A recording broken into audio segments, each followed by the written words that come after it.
Природата и високите температури носат сезонска опасност од крлежи и инсекти. Ги има секаде и опасни се за сите.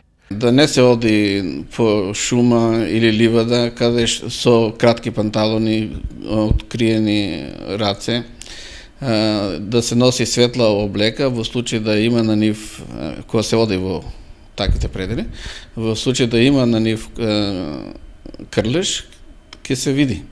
Кои опасности ги носат крлежите и како треба да се постапи при убод од крлеж? Значи, постојат голема група на болести, како што сте борелиозата, рикециозите, че тоа се група на болести кои може да предизвикат сериозни оштетувања и болести кај човекот. И доколку имаме укасување, имаме присуство на крлеж, веднаш да се интервенира и навреме да се извади истиот.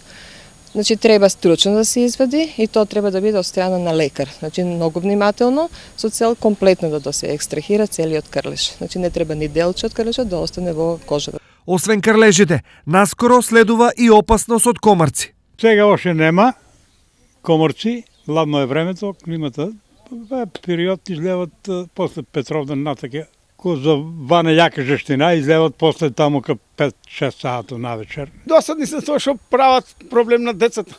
Прават, не може да седеш надвор. Тоа е цела работа. Во нашиот регион има околу 50 видови комарци и сите тие носат опасност. Комарците може да бидат исто така вектори на заразни болести, како поопасни заболувања се маларијата, понатаму кала азар, лешманијата, како и други вирусни менингоенцефалити кои може да ги предизвикаат. Секако, место за паника нема, но за внимателност да. Впрочем, решението е едноставно.